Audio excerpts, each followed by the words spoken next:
Well, welcome everybody. This is Denny with Why Is This True? And joining me today is Kristy Allen, also known as Kristy Knight.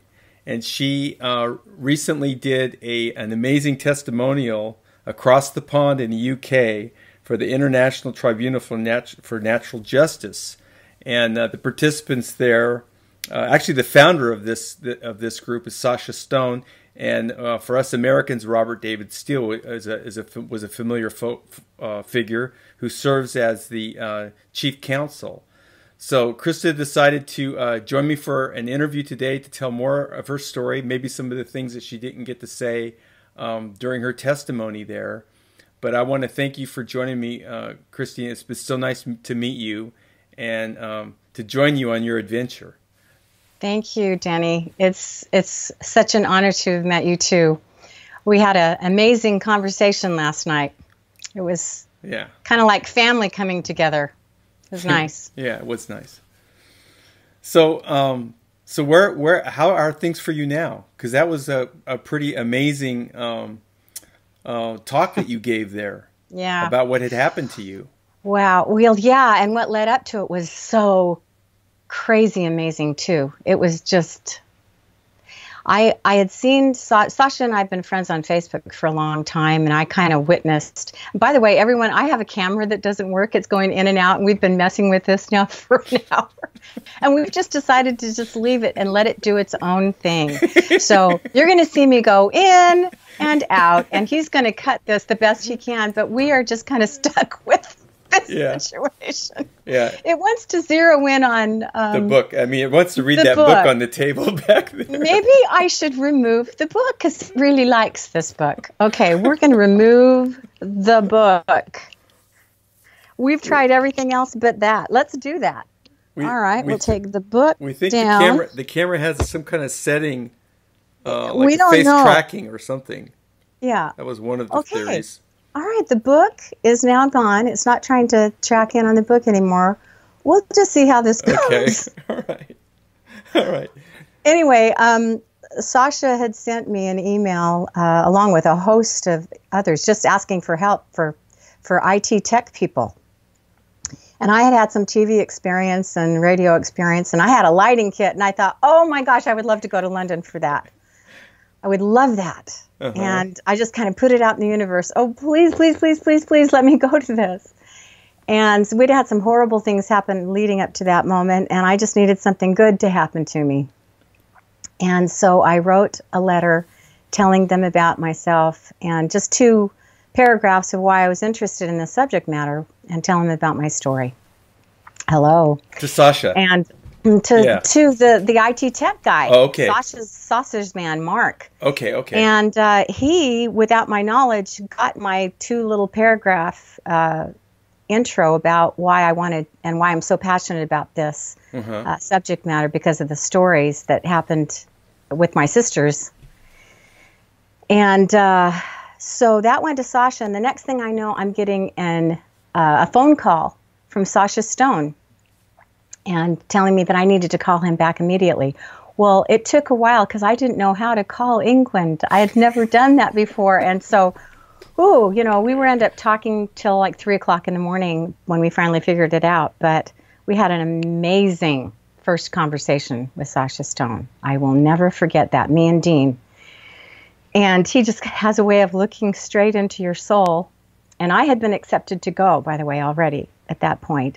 And then he says, okay, and there was a hesitation after we talked for a while, and it wasn't very long, actually. And he said, up to that point in the conversation, it had only been like 10 minutes. He said, I have decided that you're not coming to England. And he waited, and he knew what he was doing. And I'm going, oh, I was so disappointed because of the hesitation.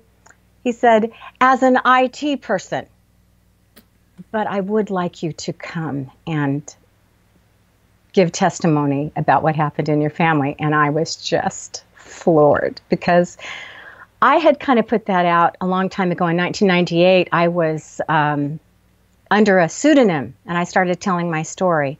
And a guy named, it was Hawk Publishing, John Quinn, wrote a series of articles about the Montauk mind control program, way back in 1998. The internet was still new. Yeah. And I was making friends and trying to figure out how to wake up out of the Mormon church, because I had overnight just suddenly realized this is not right and this is not right and I can't stay any longer, which was very inconvenient because I was a Mormon singing star.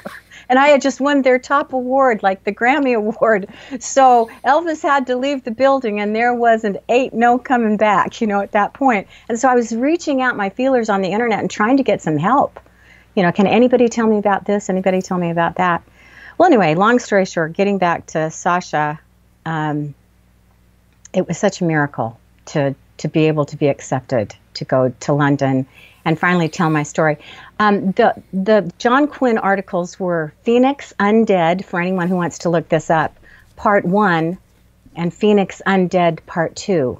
And who I am in the story was Sue Ellen, if you want to look me up there. It's so long that unless you get to the Mormon part and their part and all the MK Ultra and everything, that was kind of my first, a baptism into the waters of MK Ultra, and it was quite a heavy dose for a little Mormon girl at that time.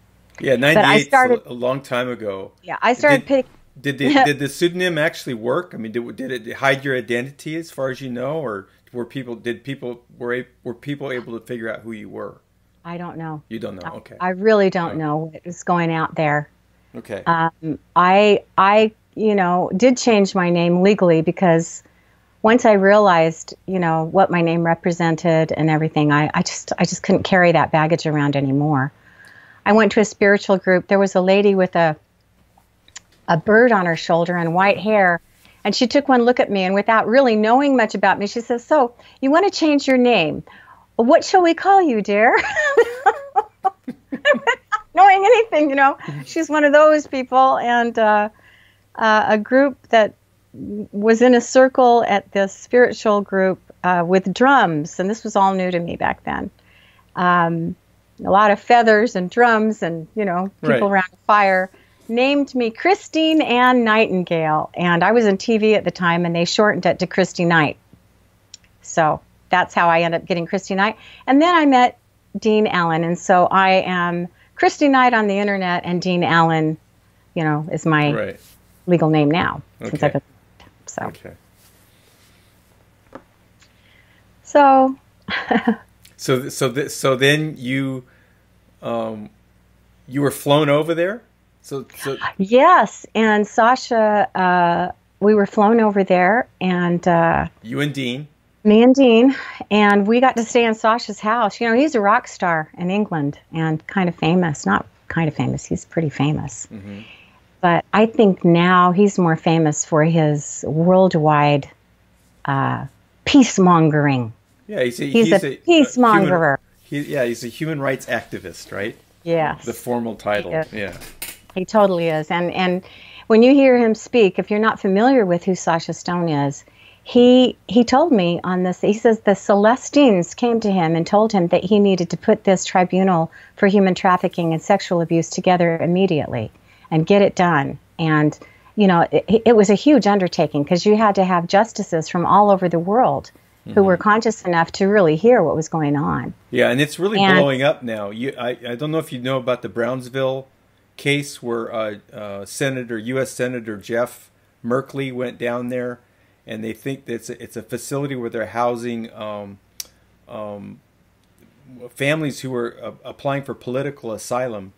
I think mostly from South America, but other parts of the world. And they have an old Kmart or Walmart building that's all walled off, and they think there's like 100 kids in there, and they won't let the senator in there. And then there's another guy, a Christian paramilitary group that deals with homeless, and they went to a Cemex plant south of Houston and found a child sex trafficking transportation camp. So all this stuff is getting out on the internet now.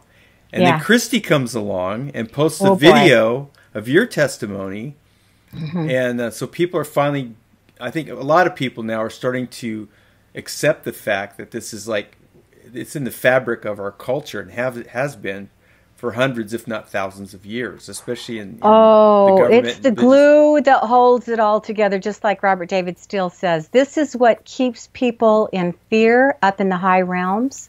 That somebody will find out that they were either, unbeknownst to them, given drugs and caught doing these things, which I will leave that wide open because I think that is what happens. Some of these are good people that get caught doing things, and literally, knowingly, I don't think they had a clue what was going on. But meanwhile, it got videotaped, and now somebody's got something on them, which is the way of the dragon, the dragon, spirit, life force, energy. It loves to catch people so it can control people, and it sets it all up. And but the good news is, yes, I saw, was it Milwaukee or some country,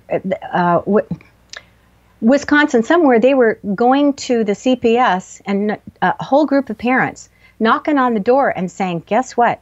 We're not going to allow you to do the things you've been doing anymore. Yeah. And the UK policeman, while I was 2 feet away from him at the IPNJ. John Wedger. John Wedger. Oh, that guy is a hero. Yeah. I was 2 feet away when he bore his testimony about how he kept coming up 11 times to catching their CPS over in England, taking the children out of their beds at night and putting them back in the beds at night in the morning and pimping them out and getting money.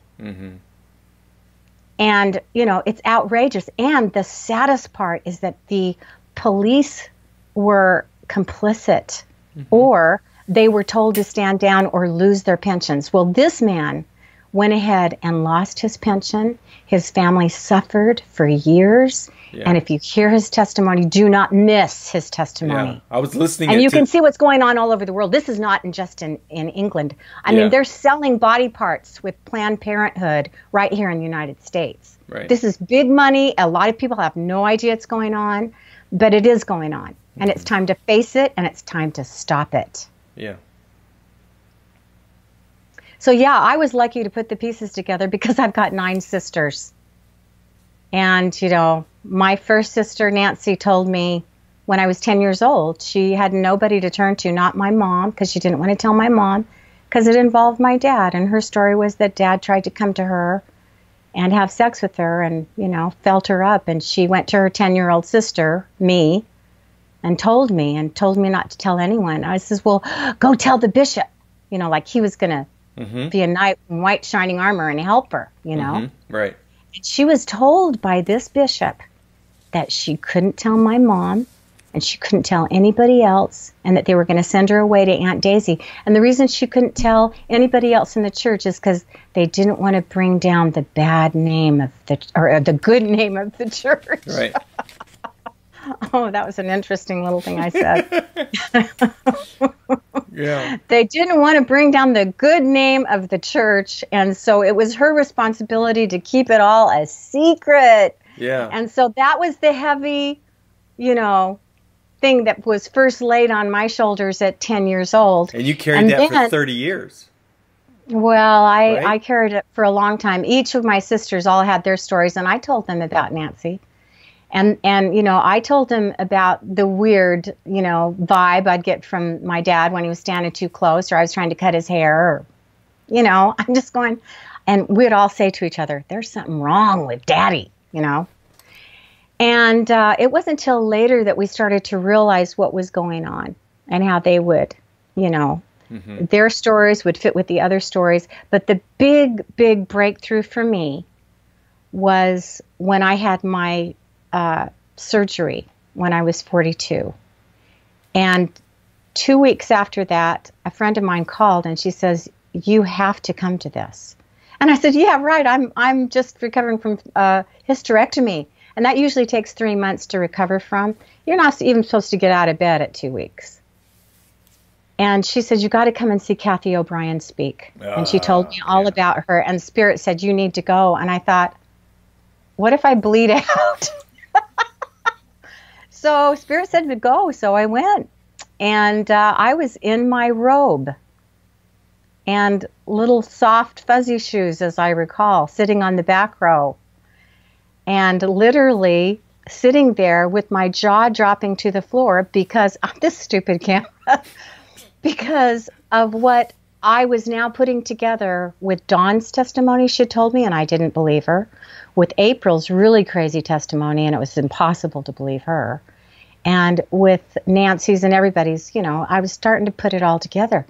I mean, Dawn's testimony was just bizarre. So right after I saw Kathy O'Brien, oh, by the way, after the thing, I went up to her. Where was this? And where did you see Kathy? This was in the Little America Hotel. In Santa Maria?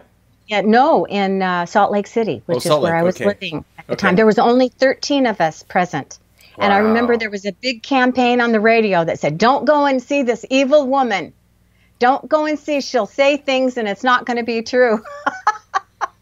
I was just at that point, if I'd have heard the radio, because I only heard about it after it was over, how they were trying to get people not to go to this. If I'd have heard that, I for sure would have gotten out of it. Anyway. So they had 13 instead of 9, thanks to the radio. Yeah, that's right. But Kathy O'Brien scooched me over here. Somebody had said, Kristy's a Mormon, because she had told her whole Mormon, yes, we ran drugs through the Bishop Storehouse's story, and my jaw has dropped to the floor. I've been awake for a couple of years now. But that was a lot for me to hear that. Well, if that wasn't enough, she pulled me aside and she said, I remember your family and the Osmond family as being a part of this too. And she says, she looked up at Mark like, and I did not know what to do with that, quite honestly. I really didn't. But I did what I did then, what I've done ever since. When I come across something that's really strange like that, I put it up on what I call my shelf. And it's interesting how those things have a way of coming down off the shelf and being put into this big picture puzzle that all fits perfect. Well, I called my sister Dawn the next day and I said, I didn't believe you before, but I promise you, Dawn, and I was crying. I was bawling. I said, I will believe you now. I just need you to repeat, for the sake of the details, all the story. Start from the beginning now and tell me your story. And so she told me. She says, I joined the Army. She says, I was gang raped at 10. She says, do you remember when Dad and David got really, really, really, mad at each other and couldn't speak to each other, and it ended up with them beating each other up and the whole family surrounding them and crying and praying and asking them to please stop hitting each other. There was blood. There was, guts. It was my father beating up my 16, 17-year-old brother. And it was the worst thing I had ever witnessed. And later on, I found out from Dawn that night, she says, well, they were fighting over who was going to have sex with me. And that's why they put me 3 hours away into the Catholic convent with the bars on the windows. And I remember asking, April and I went to visit her, and I said, Mom, how come when, my worst thought about her at that time was that she might become Catholic and not Mormon. That was my worst concern. But Dawn told us about the right to remain silent. She had the necklace and everything. And she told me everything that Kathy had said. It all matched up perfectly. And, of course, my dad, I said, Mom, how come you sent her there? And Mom's response was, well, the bishop told us to. And then I started putting things together back even then. And I'm going, okay, because I was a foster mother for 11 years. And I'm doing some research. And I'm going, the church had their foster programming in place. How come Dawn didn't go to one of those foster families? A Mormon foster family, Mom. And she said, well, the bishop told us to, And I'm just going, this is nuts. And to see her there and to see her affect just become flat, as she's telling me these things that happened to her while she was there. But meanwhile, she did come back and we all sang together. We were the Cummings sisters and company, David H. Cummings, the music teacher, and all of his sisters, his little, all of his little girls, 10 of us, all sang in perfect harmony together. And he was working on getting us on the Lawrence Welk show. And he got the audition and everything. And then that was the same time I got my BYU theater scholarship. And so I couldn't go. I either had a choice to go to college with my scholarship, or to go do this audition that may or may not turn out. And as it was, I became really good friends with that girl. You probably don't know what show I'm talking about. It's very old. What? It's called The Lawrence Welk Show. Of course, we're almost the same age. Sandy and Sally, remember the red-haired one? I used to sit in my grandparents' living room. I think it came on at Sunday. Yeah, we had 3 channels, and we'd sit there and watch Lawrence Welk every Sunday night when I was a little. Yeah. Well, here. Yeah. That's in their house. That's me and my sister. Oh, that's cute. That is freaking cute. You're a little chubby fellow. Yeah, a little chubby fellow there. So that was either right before or right after Lawrence Welk. Yeah. Oh, that's so cute. Well, Sunday was big. You got to watch Disney and, right. The wonderful world of Disney. And then we found out Disney is, interested in snuff films, Yeah. They don't call it programming for nothing, right? No, they don't. And anyway, Sandy turned out to be one of my best friends. And she had a sister who was a therapist in Salt Lake City. And she said, "Oh, Kristy," when I started telling her my story, she said, we did all kinds of concerts together at a Bravenel Hall in Salt Lake City. And she said, "My sister told me that if it was became dark in every home in Salt Lake City where there was child abuse and incest and, stuff going on like that, she said it would be dark at night in Salt Lake City." So that was a little bit, but I already knew that, But to hear her, she's never left the church. She's in the church. She knows what's going on. And the thing is, these things go on at high up places. We were all taught. You and I were taught to bow our head and say yes to authority. Yeah. And it's very heavy in the church to do that. Mm-hmm. To bow your head and say, what? What are you going to say? We know all about free agency and how to enforce it in the Mormon church. What are you going to say? Bow your head and say, yes. And that's the programming. It starts right there. If it's an authority figure, you never look at authority figures for anything nefarious or anything. And so I used to never look in those places. And now it's the first place I look because now I know what's going on. Mm-hmm. And that's a terrible, terrible place for me to have swung from where I was to where I am now. But that's the world I'm living in, and I see it very clearly. Was the testimony in Westminster the first time you ever told your story with your real name publicly? Yes. And what contributed to that decision? Well, I almost died last year. And I was miraculously saved from that by using a name that has power. And I never understood that until I was Buddhist for 10 minutes and understood syllables. And I got connected to this name, and it was amazing what happened to me, and there's no getting around that. And BLGM, if you want to look that up. And it got me on a path that said my life is not over yet. I get to stay here for some reason. And I had long since decided while I went through a 6-year fight with nanites, this is the last of them.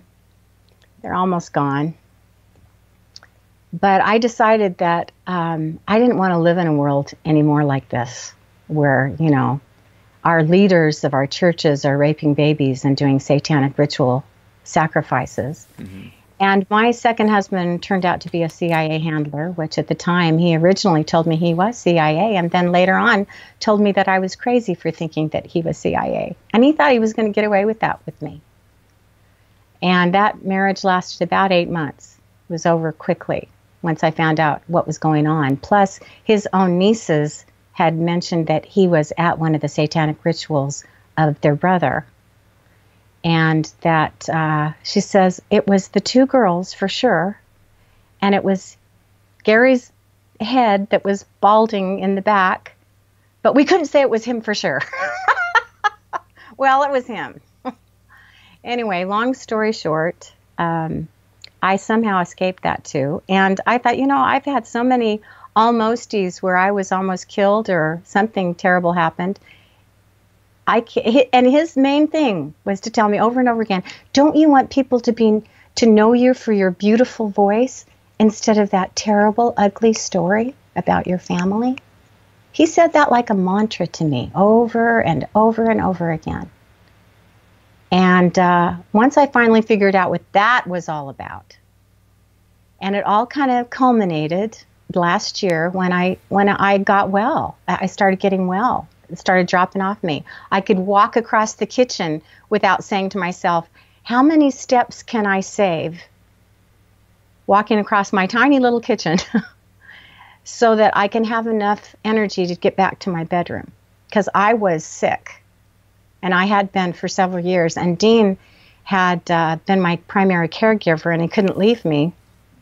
So he fought off a foreclosure that was illegal for 6 years, and talked to the sheriff, told him he could, do what was right for the people or do his duty to the banks if he was of the order, and he had a choice. And the next thing we know, we were getting bammed and told we had 48 hours to leave our home that his parents had already paid off, long before.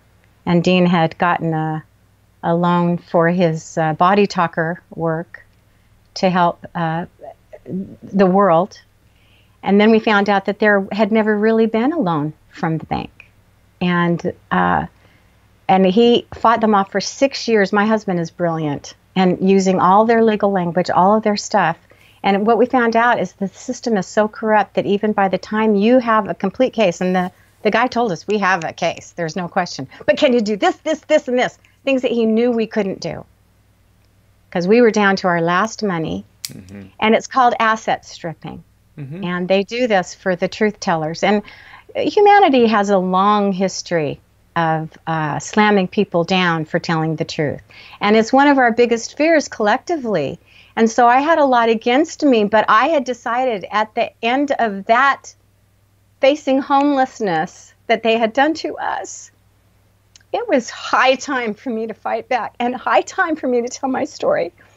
And I had put some final pieces together about Mengele and read a whole book on a woman who had identified her guy as Mengele. And I'm going, oh my God, that was Dr. Greenhaw. I got to get this out.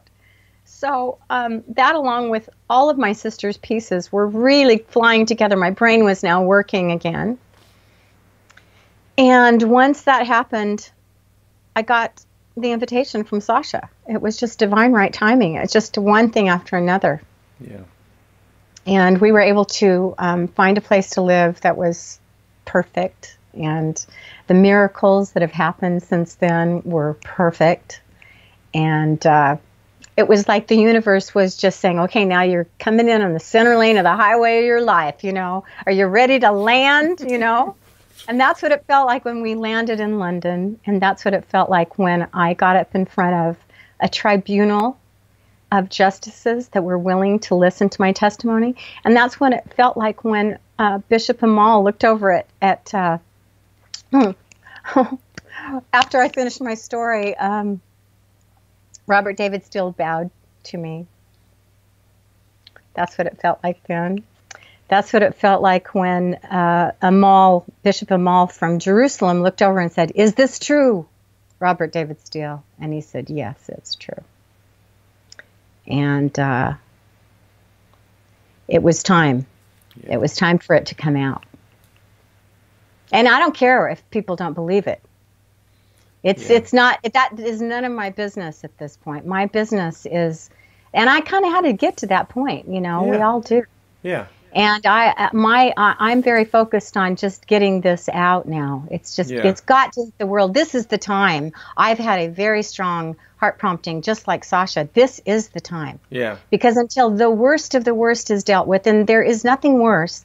The old records say these people that have kept the humanity in control, they borrow the light. Well, that was a very polite way of saying they steal the light of the innocence of the children and try to use it as Kool-Aid to extend their lives.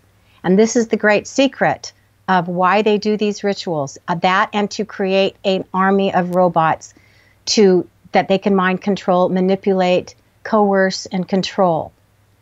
And, those are the dragon words. It's confusion, deception, manipulation, fear, and force. And these are the 5 words that the drag on spirit, life force, energy uses to control humanity. Right. And once you understand how it works, they don't have foresight, though. Dragons don't have foresight. And they didn't see the alliance coming. And the alliance isn't perfect, but it is amazing what the alliance is doing right now to counteract all of this stuff. I just heard there's about 40,000 indictments that are being unsealed, and that June 11th history will be made. I'm not sure if they, I'm not sure what's going to go on the 11th. I'm just excited because it's coming. It's coming down. This is so exciting. And my own personal view on that is that it doesn't really matter if you stick to your mission. A lot of that stuff can come and go. A lot of that stuff, we've been hearing about that kind of stuff. Well, 2012, right? All this stuff is going to happen in 2012. A lot did happen in 2012. Yeah. A lot happened. Yeah, and a lot didn't happen. And a lot of people got discouraged and disheartened. And then we hang our hat on the news that's just around the corner rather than just focusing on our own mission. Like, you have a mission now. Right. So June 11th may come or go, but you still have your mission. That's right. So that's right. One of the things I would say is, like, no one gets out alive and you never die. It's the most amazing conundrum, but it gives you a great sense. It gives you a great sense of freedom to go ahead and do what you need to do. And I think that's one of the blessings when you get a little bit older. You can embrace those kind of ideas that don't really line up that well. Like, well, no one gets out alive. That's true. And then we're immortal beings. Well, how's that work? Well, it works to give you the freedom to do what's right. That's how it works. Yeah. That's the way I look at it. And you're not gonna make friends, or you're not gonna convince people, but that's okay. You still have to stick to what you need to do. And I think you did that beautifully in April. Thank you. Yeah. So what's next? Wow. What's next? Well, I've been doing a lot of interviews. I did an interview with Deanna Spingola, and she wants to kick in. And that was amazing. We didn't really talk about my story that much. We talked about the history of the Mormon Church and how it all connects to the... Yeah. The Jewish question. Zionism and Judaism and Mormonism is the same thing. Mm-hmm. A lot of people try to separate that, but the way I grew up, it was all in our hymns. We sang about, and those who reject, Zion will never such happiness know. As though Zion was the best thing ever. It was Disneyland and Christmas morning all wrapped into one, And it was just sold to us as the best of the greatest time ever. And then you do some research and try to find out what Zionism is when you wake up, and it is simply shocking and horrifying that you were ever a part of a group, of a cult, that from birth taught you that was, that you were the chosen people, or at least you were adopted into the chosen people, which is another way of saying you get to be the robots and the pencil pushers for the other real chosen people. And the funny thing about those chosen people is they're Khazarians, and they're not even, Jewish. Right. But it's quite a little rabbit hole there that I had to go down to realize what my roots are as, being adopted into the house of Israel. And then to go to a bank and basically tell them, this is what Spirit prompted me to do a long time ago, is instead of going through the excommunication process, I just went to the bank and said, I don't believe this anymore, and this is why, and I got out.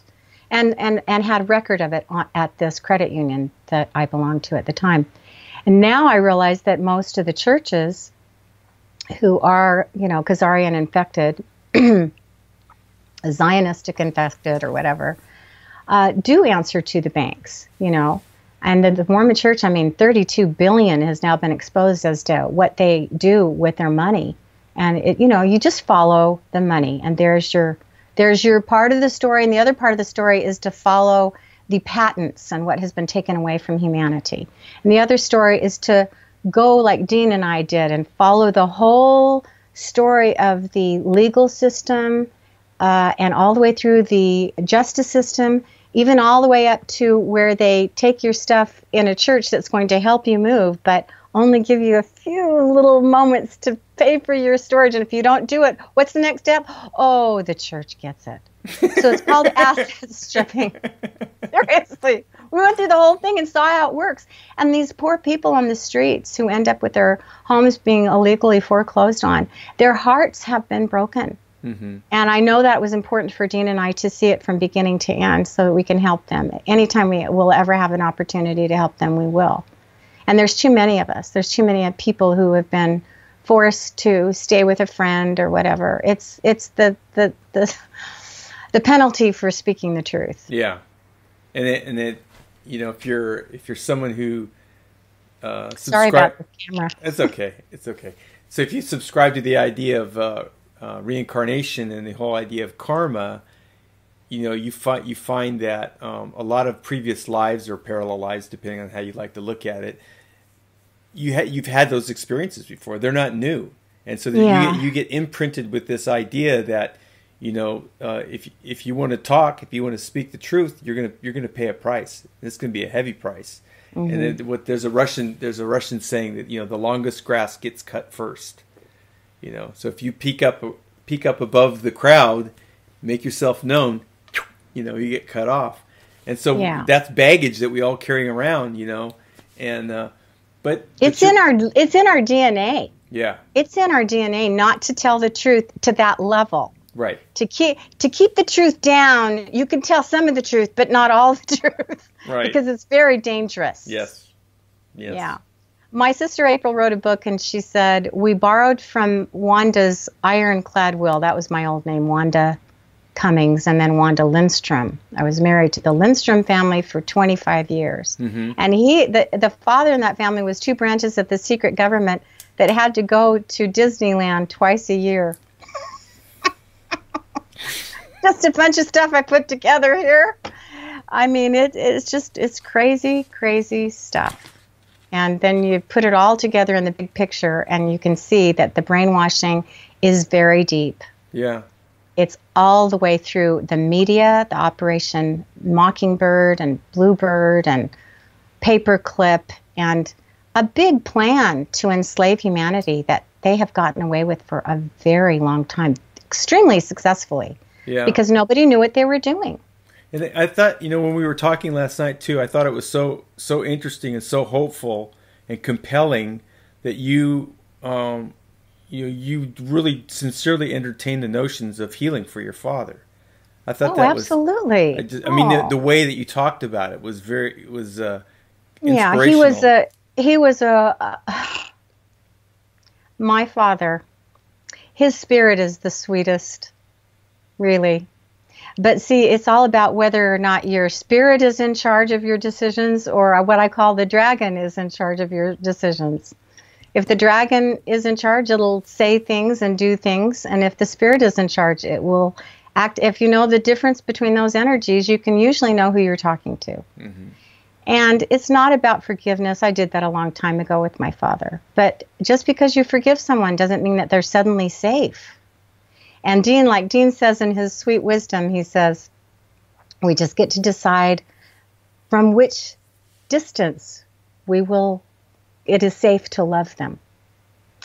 And so for the sake of my kidneys, which is about filtering toxic emotional situations, and Dean did the scan on my face with infrared, and it said, your kidneys are the heaviest drag on your system.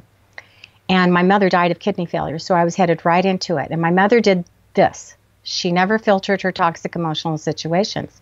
She was taught to, in the religion I was in, to endure to the end, not to filter, just to endure.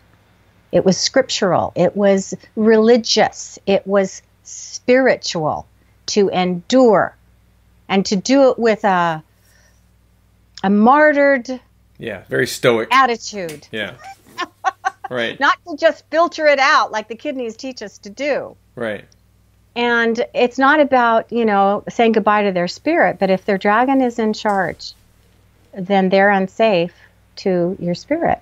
And it's about distance, loving them from a distance. So with my father, Karina Hutspout, she offered to be my father's therapist. And that will mean that at an appropriate time, I will need to call my father, which I haven't done in a long time, and offer her services. And I haven't had that heart prompting to do that yet, but she so generously offered, and I bawled my eyes out, because she said, if he comes to me and says, I want to change, she says, I can work with that. And I have 100% success rate for pedophiles. And until I met Ronald at the... Yeah, Ron Bernard, yeah. I didn't know, and he followed me, and he was crying at the end. He says, yes, it's true. Those who cross the line, they're too far over. But if they cross back over, and I did that. He said, I did that. Then is there room in your heart, to forgive me? I said, Ronald, anyone who wants to cross back over gets to cross back over. And if you want to, do what needs to be done, so that your victims can achieve justice, which sometimes will mean a prison sentence. It might mean something that says for society, maybe, lots of time with Karina. Karina's a tough cookie. She will look them straight in the eye and say, you do it because you enjoy it. She'll look them straight in the eye. She'll get real with them. She'll get them to get real with themselves. And she says, and we can't have you on the streets if that's what you're going to do anymore. And are you willing to, on your own, go to these victims and tell them and take their wrath? She says, that's when we know you've crossed the line. But is there hope for pedophiles? Oh, yeah. After this that I went to, the 3 days of the tribunal, I've never felt more hopeful for my father. It's up to him now. It's up to him. If he sees this, Dad, I'm telling you right now, I found your therapist. She can help you. And his testimony to me was, after he served a prison term for sleeping with my sister Priscilla, he said, oh, it's been all beaten out of me. Because, in prisons, they're hardest on the pedophiles. They're terrible with the pedophiles. And maybe that's true. But what I know is, if you still have a brain that's demented, if you still have fingers that can harm a child, if you still have, it's not about cutting off a member and solving the pedophile problem, which a lot of, stupid people think it is, Yeah, or prisons. It's very, very, prison is not going to help them. Right. I'm convinced of that. Yeah. Prison is just a punishment system. It's just a beating down. Well, it's actually a way of perpetuating it. I think you're absolutely right. Yeah, you and I agree about that. Yeah, if you want to stop something, you heal the perpetrator, and you don't heal a perpetrator by adding more punishment and abuse upon them, because that's what got them there in the first place. Listen, I want you to say more about that, because we had an incredible conversation. Now is your moment to tell about the healing, because this is your expertise, and it's becoming my expertise. But I have a heart for people like yourself, and also for the MAP, what we call the MAP abductees, and that's what's called the Mercenary Army Program, or people who have been abducted into what they call the Secret Space Program. And both of these areas have a huge amount of disinformation about them, about what to do about it. Especially when we talk about solutions. I think that's the area where there's the most confusion, the most misunderstanding, and also the most hope, because people will accept new information if it works. If it actually creates change, then that's what's going to get people's attention. So what I've learned through my association with a fellow named Carl Mollison is the Lightworker Healing Protocol, and it's simply a high-level prayer request where you're asking the being that created us, what we call Source Creator. A lot of people call God. Some people call it Allah. You ask them very specific questions to do healing on, because you asked, because you're a precious being of God. You were created by God. God loves you. It doesn't matter what you did. God loves you. It doesn't matter whether you're a pedophile or murderer, or someone who cons people out of their money or whatever. What we find out as humans is that we've had many lifetimes where we played roles like that, where in one lifetime we're the victim, and in another lifetime we're the perpetrator. But if you want fewer victims, you heal the perpetrator. That's right. And so, and that healing can happen not because we wish for it or we envision it, but because we ask the being that created us to help do that, to do the healing. And it's a partnership. It's not an appeal to a savior mentality. Oh, someone's gonna come, clean my diapers for me and fix me a meal. And it's about you, because we have our part in it too. Mm-hmm. We have to do what you did and tell the truth, and be willing to suffer the consequences for telling the truth. Actually, our part in it, when you finally look at it, isn't really that daunting, if we know that Creator has our back and can help us with all those hard things that we have to face. You mean like when I was asking just the other night for maybe a little extra protection now that this thing was going out, and like a guy named Denny Hunt calls me and says, I can maybe offer you some protection. You mean something like that? Yeah. Yeah. So we did 3 Lightworker Healing Protocol sessions between the time I first became aware of you until now. And we did one for 2 other people that are close to you, and we're going to do some more. Thank you, Denny. And I see people like you as angels on this earth and doing angel work, and I honor you. And I don't know you, and I didn't know you from Adam, but yesterday I've had a lot of people who've been wanting to talk to me just lately because of this going out, and Spirit said, that one.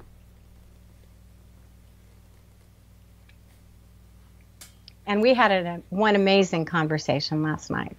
It really was. And you're talking to a spirit when, you're learning all kinds of new things. You have no idea. Because spirits get together and you speak your truth, they speak their truth, and you may not be seeing things from the same angle of the elephant in the living room. Right. But there's always this sharing that makes you both smarter, and it's inevitable. It's always... Boy, that camera. You know that we actually changed the camera to another camera and it's still doing it. It's hilarious. It's like something is, we don't know. We'll just put it that way. We don't know. Right.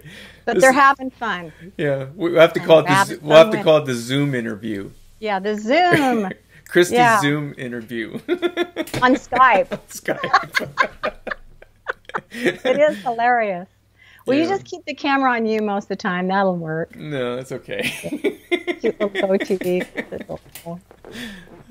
Well, okay. So, they're trying to create an army, basically, so that they can smuggle drugs and guns and... children. And children, all lucrative things and organs to the hospitals. And they've created it so there's no two-way. Only it's compartmentalized, so only this... group of CIA people know that they're just struggling or sending these drugs over to them to catch them. The Mormon CIA guys don't think they're doing anything wrong. Hello. Yeah. Hi. And you're a part of that. Hello, all you Mormon CIA and FBI guys. Guess what? You're a part of a bigger program, and you got to bitch flap, wake up, because you're a part of these programs that are aiding and abetting the dragon. Yeah. And once you realize that, and you start telling your officers above you, wait for it, because what they'll basically do is shut you down and go get another job, Yeah. Go string beads, do anything other than that.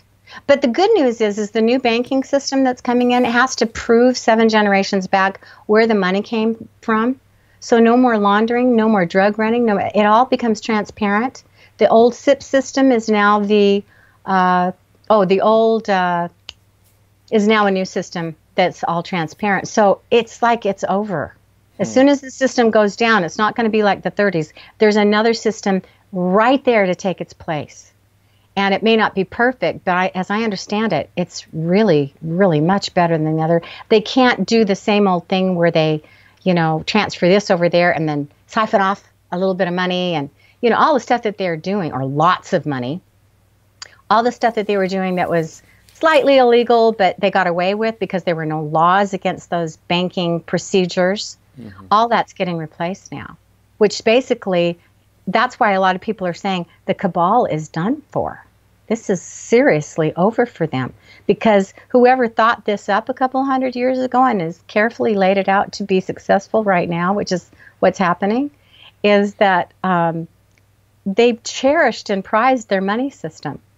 And now this new system is coming in to, I'm not saying it's perfect. And my goal, hopefully, is that we will get out of any kind of money system and go back to a better system, which is barter and trade. The way one of the things that came up in my education, and I actually want to follow up on this some more with the work that we're doing now. But if you go through the universe and you find a planet or a civilization of beings that utilize money, mm-hmm. it's one of the first signs that you're dealing with the slave population. Yeah, they're slaves. Yeah. So. So I kind of, when you say without money, then that kind of piques my interest, because then that's where we're going. Yeah, you drop the whole that whole paradigm. That's where money comes from, is that whole dragon thing. It's a vision of scarcity and the haves and the have-nots. There's only so much gold. I think of that Simpsons character, the old miser that represents Rothschild or whatever. Yeah. Oh my God. So for me, anybody talks about new banking system or digital currency, I'm like, I want to look over that. Scares me. I'm sorry, but that's kind of where I'm at that. But the whole thing is moving toward a much higher. We go in gradations. We will clean this up as quickly as possible. Spirits are going to see to it. We're on this. A lot of people have exposed the money system for what it is. And I do think that there is some poetic justice in having theirs literally being replaced and instantly taking the power away from the central banks. I think that's absolutely brilliant. Will it last for very long? I hope not.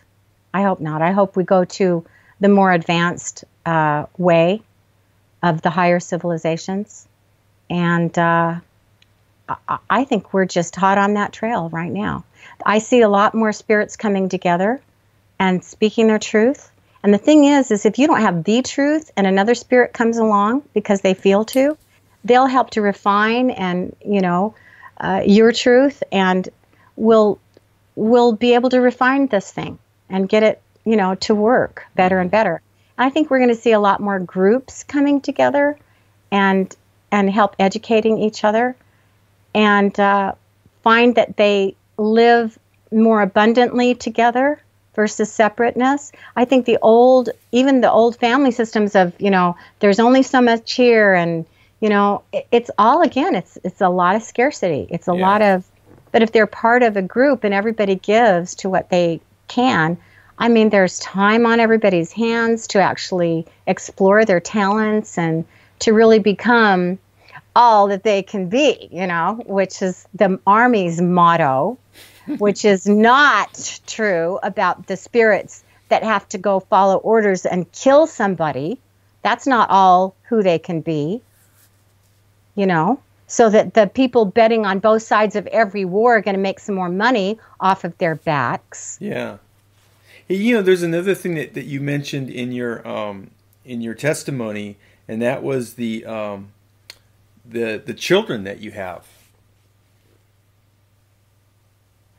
Yeah, that's a weird one. Now, imagine you're me, okay, and your sister comes up to you. Hello. Hi. There goes.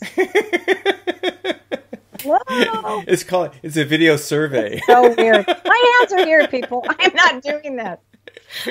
So I know, it's so weird. We're just going to go with it. It's hilarious. So whoever's watching, I hope you're laughing. Sorry about how obnoxious this is. But yeah, you're me, and your sister comes up and says, I remember when they harvested your DNA, and they take your eggs and they put them in me because they kind of messed you up pretty good. And I had endometriosis from the time I was 13 on, and it was extremely painful. When I would start my period, they would shoot me up with Darvon or Darvocet or whatever, take me to the doctor, and the doctor was all part of the order. Right. And Karen, anyway, I'm not going to mention names, but they would take me into the back door, shoot me up, and who knows what happened to me for the next days. I do not know. I was not there. Okay. But I can only imagine. And April's stories is they liked it when we had our periods and blah, blah. And you don't want to hear what she had to say. But she said they would take us in to Vandenberg Air Force Base down in the underground. And they would put your eggs into mine because they liked your DNA. And I was the breeder. And then they would take the baby out when it was just viable, which is earlier than like the 6 months that they could do it now. When she barely looked like she was pregnant, that's when they'd take it. Yep. And I have a picture of her pregnant in one of the family pictures. Yeah, I saw it. And she remembered. Yeah, you saw that picture. She had the overalls on. That was Roberta. Oh, that's Roberta?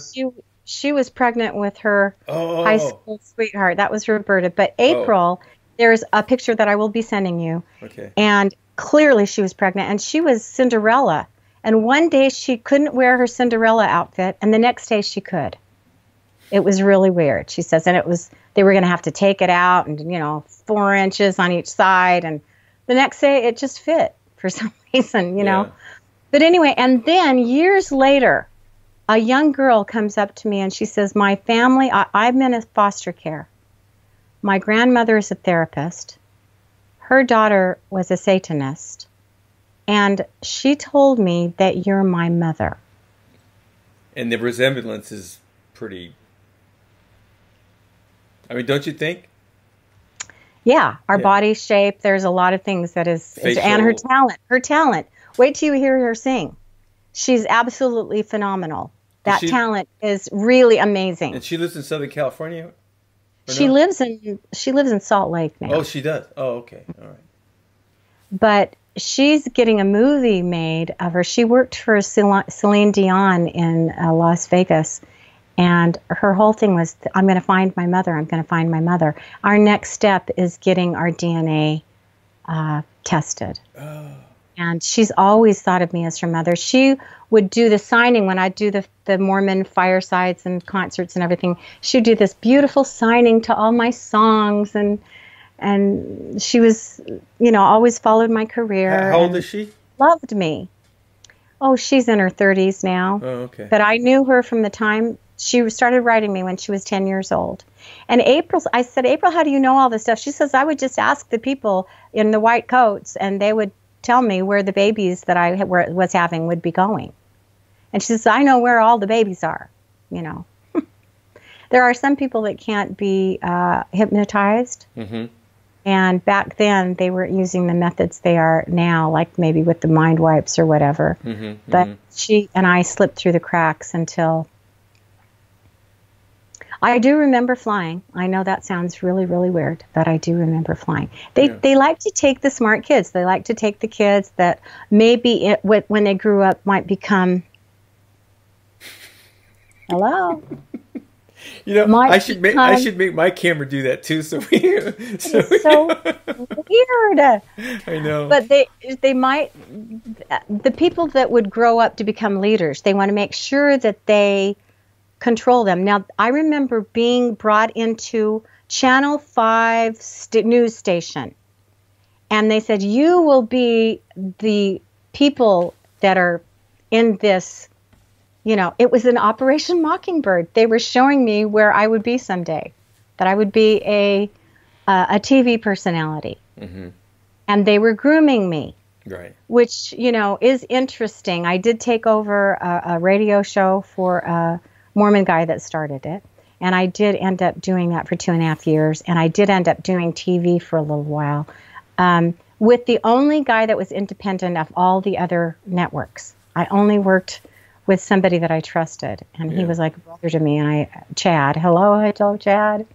And he says, I have to take care of all my own advertising. I have to get all my own money. Everybody else has that shoved at them. They get it taken care of. And then I found out about Operation Mockingbird and how that works, and how the cabal owns all 4 companies and tell us what to think.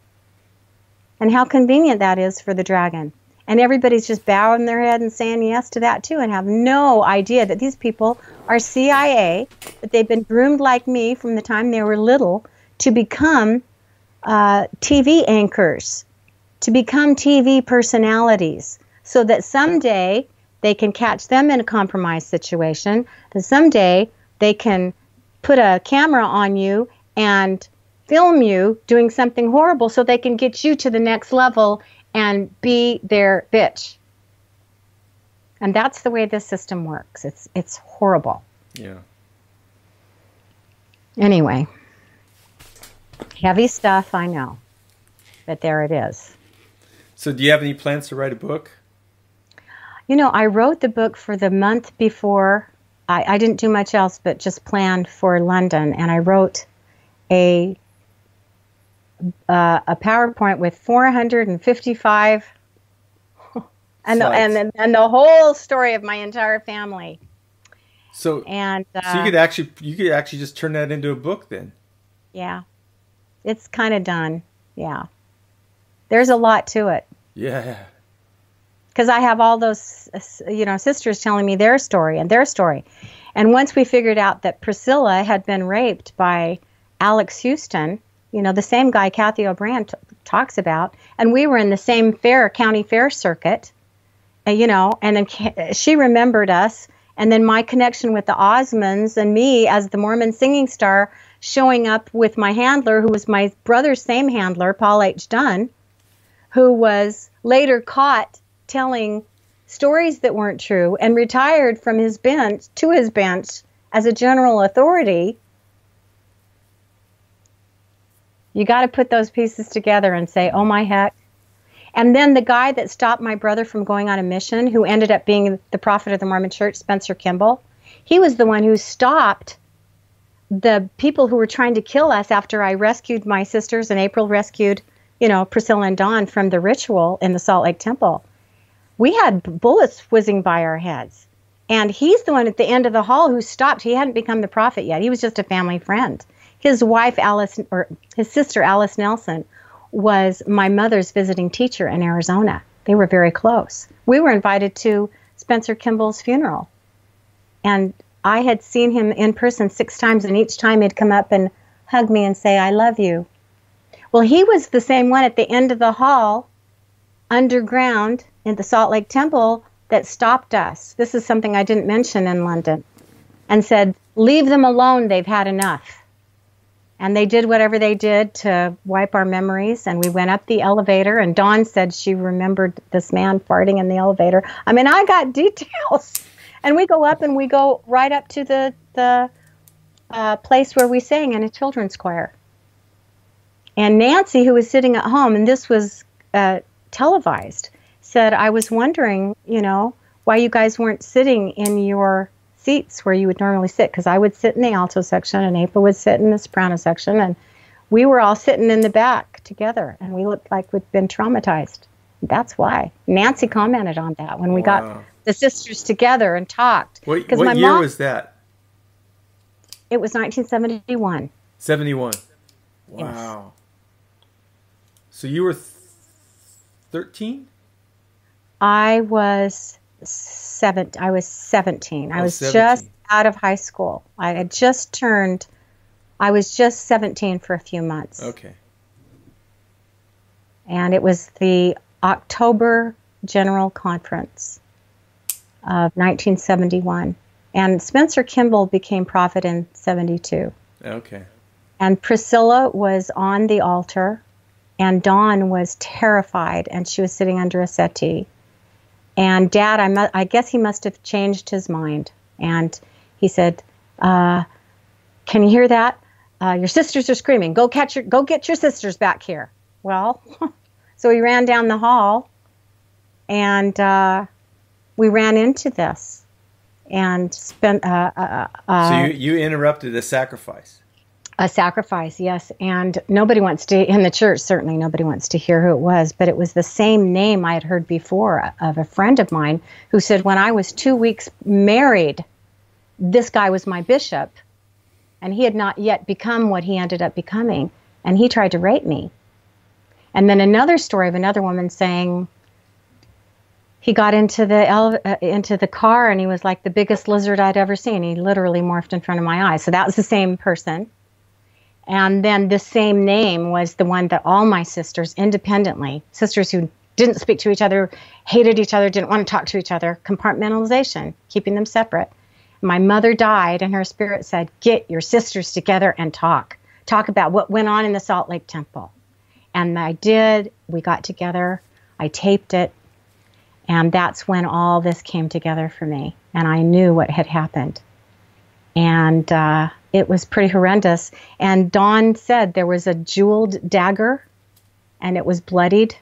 And they had just taken the baby out of this woman. She was from our ward. And she was always complaining of having another hysterectomy. And her husband worked with my father in fundraising. So that tells you of who he was. They were all involved in the satanic ritual. They had 13 kids, for God's sakes. Yeah. You know. Yeah. We were real, 10 girls, breeders, all. And they did all kinds of weird stuff with us at Vandenberg Air Force Base. April remembers them putting us on the beach and running us, just like Kathy O'Brien's story. And they love to do that. That's sport for them. And they shoot things at you and make you think that you're going to get killed. And then they take the best out of that group, and then you become their little child, proteges, whatever they want to turn you into based on your abilities. And April's stories about us flying, before the F-16s came out, she says we were flying these top jets over Vietnam and doing, shooting down these things when we were kids. And then I did some research and I found out the kids basically have been used in all wars. But, April's stories were so crazy that how could I believe that? And she said that I was a part of it. I'm going, no, I wasn't. April, read some more scripture, take some more Ativan, take something, And then hearing Kathy O'Brien's speech and my jaw drops to the floor. And I am now remembering when Priscilla went as a baby, was taken into the bathroom, and her screams and how horrifying. And all of us would stand and, oh no, she's going into the bathroom again with Dad. Oh no, she's starting to scream. She's having one of her spells. And we were told that she couldn't breathe and that they were trying to get her to breathe again. And that's why she was screaming. And that's what they told us. And now I know it was my dad doing what he was doing to this infant child because the order had told him, this is the way we do it. We get control of these, bitches early on. We need to get the split so that we can, and it's all for God and country. And you get pleasure out of it as a, and my poor sister, Priscilla. I mean, get ready for this. She knew her own testimony was that President Monson had just about killed her on an altar. Okay. And just as she is waking up spiritually, she and I are having the most amazing conversations and everything. And she lives in Florida and I'm, at the time I'm in Salt Lake and they sent somebody to her and he's got money and she's kind of, not doing too well with money. And he has aptitude and all the things that she's looking for, has been looking for. And the next thing you know, she's getting married in the Mormon freaking temple with this guy. I mean, going against herself. And I love my family. They're all lovable. They are so lovable. Every one of them. Their spirits are amazing. But what do you do with that, I mean, I get to do everything I could tell. This is your handler. He is being sent to you. Can you not see this? You are going like a dog back to the vomit, to this, system. You just got out. What the hell are you doing? But I've seen this happen over and over again. The the programming is very strong. Oh gosh, yeah. And MK Ultra, once they get you into the group of the Mormons, oh, they lavish the love. You eat together. You are a part of a family. Everybody takes care of everybody else. They've got visiting teachers that track you down, and and everybody polices each other really, really well. And if you are one of the 5 families that run that particular ward, you are most likely Satanists. And Dean and I were surrounded by them in the town before we were airlifted out of there by spirit, which is how I look at it now. But I mean, they were shaving my cats' butts. They were beating my cats up. I called them my children because they were. And they knew that. My neighbors knew that. They were taking a line off of my property, and then they kept staying up in the middle of the night and taking a few more feet and some more, and just whatever it took to get me out of there, And then the system had said, okay, we know that Wells Fargo is going to legally go into on January 1st. So let's get them in the dead of winter when the snow is high and tell them they have 48 hours to get out. It was pretty diabolical, but I see it as a spirit move to have finally been out of and away from that situation. Yeah. Cut the cord once and for all. Thank you, God. Yeah. Source creator. Source creator. Right. Thank you. And Dean was accepted by Sasha. Dean, his brilliant work was accepted by Sasha to be one of 13 world teachers and on the faculty for humanitad.org. And I am so proud of Dean. And I know that if this leads nowhere, that Dean's work getting out to the world is super important. So. Yeah. So, do you guys foresee yourself going back there at any point? I mean, is there some more ongoing investigations or something that would require you to go back there? Or I'm not really sure how that works. I don't really know. My job may be over with the ITNJ. I don't know. I was told by Robert Steele, and I asked him during the interview, maybe you saw it. I said, I would like some of these things investigated. I need them investigated. I don't, they promised that those things would be investigated, that Robert David Steele would take that. Wow. So, whether that happens or not, I don't know. They are going to have 2 more things happen, one here in the state, one at Washington, D.C. They're going to be right there, and they're going to bring the ITNJ and a new tribunal with new testimonies. I don't know if they will include old testimonies or not. I don't know, but on the same subject, the same case. That's right, the same case. Is that where Steele lives? Does he live in D.C.? I don't know where he lives. Okay. I know he doesn't use Facebook and all that. Yeah. Right. You can go to his site though and get a hold of him. No, I know. I'm familiar with him. I have some people that I know that have done interviews with him and stuff like that.